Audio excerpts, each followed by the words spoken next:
Selamat pagi, Assalamualaikum warahmatullahi wabarakatuh. Waalaikumsalam warahmatullahi wabarakatuh. Selamat pagi, ada yang bisa saya bantu hari ini? Ya, ChatGPT, hari ini umat Islam telah menjalankan ibadah puasa yang ke-19. Kira-kira topik apa yang menarik untuk kita diskusikan? Wah, puasa di bulan Ramadan memang penuh berkah. Kita bisa bahas banyak hal yang bermanfaat.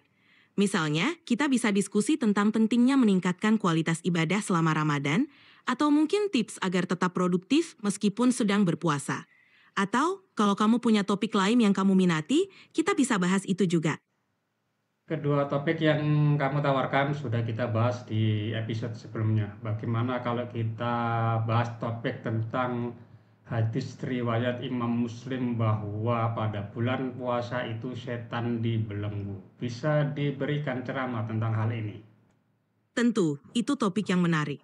Dalam hadis riwayat Imam Muslim, disebutkan bahwa pada bulan Ramadan, setan-setan dibelenggu. Ini dimaknai bahwa godaan dari setan berkurang selama Ramadan, sehingga kesempatan untuk berbuat dosa menjadi lebih kecil. Konsep ini mengajarkan kita bahwa Ramadan adalah waktu yang tepat untuk lebih fokus pada ibadah dan mendekatkan diri kepada Allah. Dengan mengurangi godaan, diharapkan kita bisa lebih mudah menjaga diri dan meningkatkan kualitas ibadah kita. Kalau kita lihat kenyataan bahwa di bulan Ramadan ini malah intensitas kriminal semakin menjadi. Kalau kita lihat misalnya tawuran yang di luar bulan Ramadan tidak ada, ketika bulan Ramadan itu ada tawuran tatkala atau setelah makan sahur. Ini bagaimana? Setan-setan bisa mengganggu. Itu pertanyaan yang penting. Meskipun dalam hadis disebutkan bahwa setan-setan dibelenggu selama Ramadan, itu tidak berarti bahwa manusia sepenuhnya terbebas dari godaan atau tantangan. Setan-setan besar mungkin dibelenggu, tetapi manusia tetap memiliki hawa nafsu dan godaan dari lingkungan sekitar yang bisa mempengaruhi perilaku. Misalnya, di bulan Ramadan, perubahan pola makan dan tidur bisa menyebabkan ketidakseimbangan emosional atau fisik, yang bisa memicu konflik atau ketegangan. Oleh karena itu, penting bagi kita untuk terus memperkuat keimanan, menjaga kesabaran, dan berusaha untuk saling mendukung dalam kebaikan selama bulan Ramadan. Intinya, meskipun ada dorongan untuk berbuat baik karena suasana Ramadan, kita tetap perlu berusaha mengendalikan diri dan menjaga perilaku agar tetap sesuai dengan nilai-nilai kebaikan.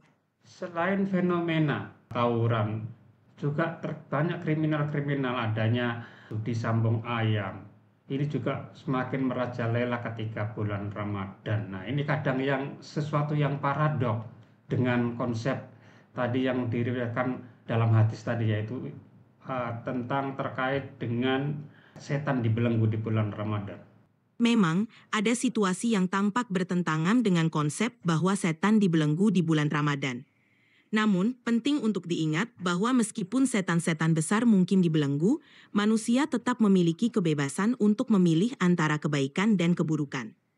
Tindakan seperti tawuran atau judi sambung ayam biasanya dipengaruhi oleh faktor-faktor sosial, ekonomi, dan psikologis.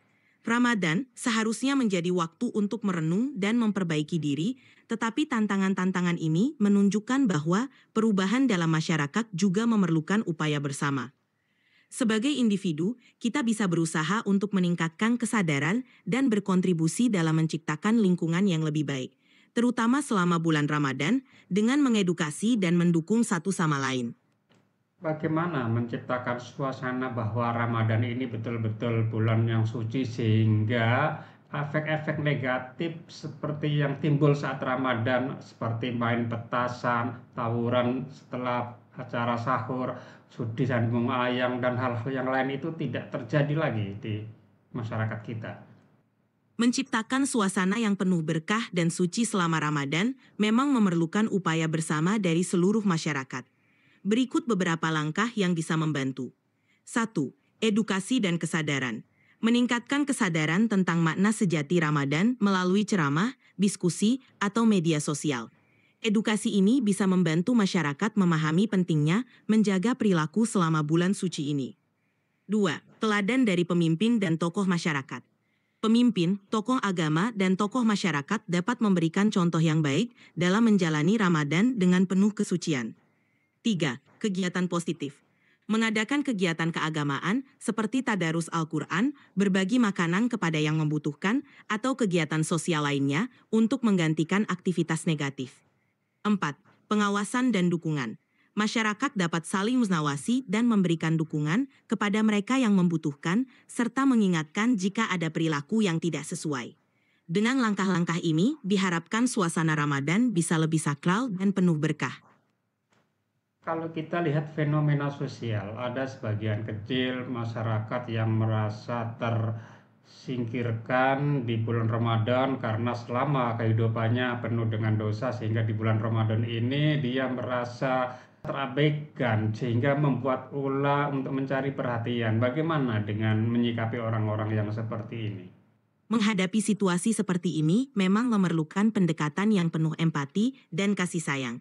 Ramadan adalah waktu untuk perubahan dan pertobatan, dan semua orang berhak mendapatkan kesempatan untuk memperbaiki diri. Berikut beberapa cara untuk menyikapi mereka. 1. Memberikan dukungan. Tunjukkan bahwa mereka diterima dan dihargai. Kadang-kadang, perasaan terasingkan bisa diatasi dengan menunjukkan kasih sayang dan dukungan. 2. Mendorong perubahan positif.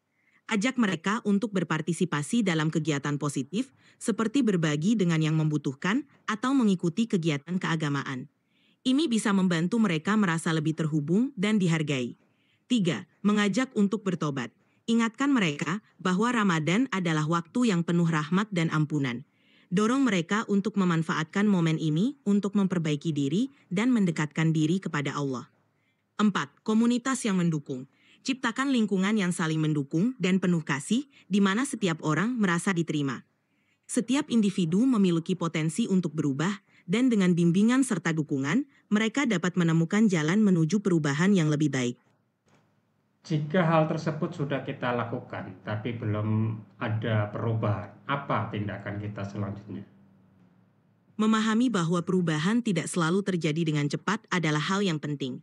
Terkadang, prosesnya membutuhkan waktu dan kesabaran.